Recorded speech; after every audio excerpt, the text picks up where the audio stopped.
What's good, everybody? It's your man Isolated Amusement, bringing you guys something new to my channel. This right here, we're going to be going over the monthly patch updates which come out on August 3rd. Some things that have been released to us is we have through the Steam community on August 3rd, the first person server options are coming to North America and EU on solo and duo game modes. So this is something that I think is going to add a nice dynamic to the game, something different. It will make it to where from you to have to take the shot, you are going to have to expose yourself. It's not going to be able to third person peek the person to see when they're most vulnerable and then take advantage of it. This is going to be more real. You aren't going to be able to just take advantage of the situation. For you to take the shot, you're going to have to expose yourself. And I think that is a nice dynamic that's being added to the game. But the real reason I wanted to make this video is because 2 hours ago, PlayerUnknown's himself tweeted out the rifle that will be added. We've known for a few days, just over a week, that a new rifle will be added. And this rifle is going to be the MK14 EBR. And I have a little bit of information on the MK14 after doing some research, so let's get this started. First off, the MK14 EBR, or Enhanced Battle Rifle, is an American selective fire military designated marksman rifle chambered for the 7.62 by 51mm NATO cartridge. It is a variant of the MK14 battle rifle and was originally built for use within the United States Special Operations Command, such as the United States Navy SEALs, Delta Forces, and task-specific ODA units. The EBRs are made with the intention of carrying out both designated marksman and close combat roles while in combat.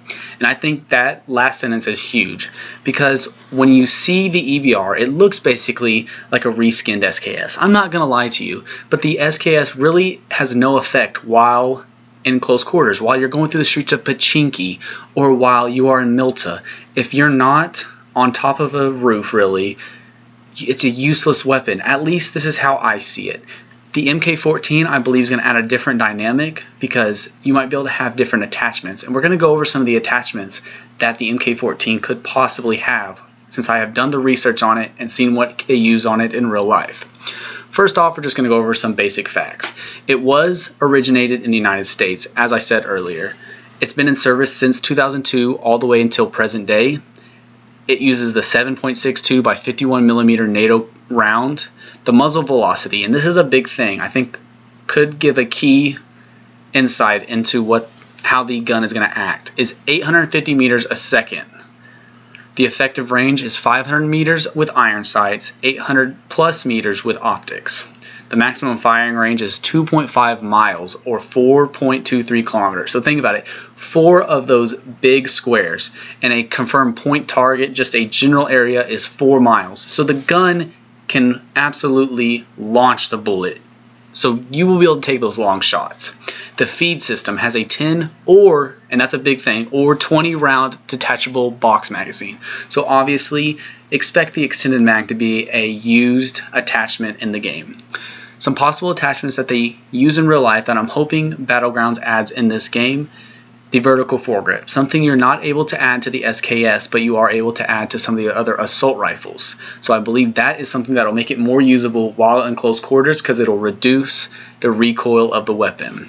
The buttstock and the buttstock extension, which I believe, when I think of this, is the tactical foregrip for the M4 and the Vector. So make it to where you can get around corners faster with it, and I just believe you can throw, with a vertical grip, the buttstock or the buttstock extension, you could easily whip around corners with a red dot on it and take someone out in 2 or 3 shots with this 7.62 round. Some possible barrel attachments that I have found they use in real life are the flash hider, which is already available in the game, and the suppressor. Possibly the compensator, but I did not see that anywhere as an attachment listed for the weapon. So some comparable weapons that are already in the game. As you guys see, this is the MK14 EBR. I'm expecting it to do about 48 to 60 damage. And the reason I have that estimate is because the SKS does 55, the AKM does 48, and the Groza does 48 as well. But the one thing I think that is going to give the MK14 the advantage is it does 853 meters a second on that round. So the faster round, it will be traveling faster, therefore hitting you at a faster rate. I think it should cause more damage. The SKS does 800 rounds a second, the AKM does 715, and the Groza 715.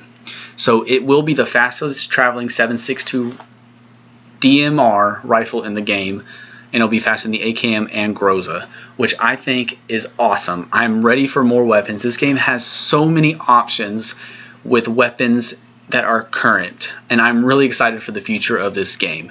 And I just want to throw some fun facts. The MK14 EBR has been used in movies and other video games in the recent future. Some AAA movie titles, you recently saw it in Jurassic World, Fast 5, and American Sniper. Those are just some of the big movies in the last 10 years.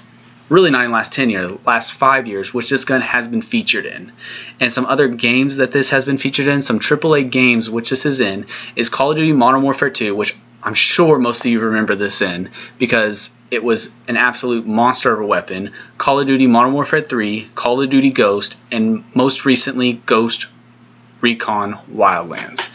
So I hope you guys really did enjoy this episode for this. I hope this is something I keep going, so make sure you guys drop a like and a sub if this is something you enjoyed. Let me know if there's something I can improve on. I hope to make this kind of a cornerstone, something I do once a month with the patch notes. So I hope you guys really did enjoy this. As I said already, drop that sub, and until next time guys, peace.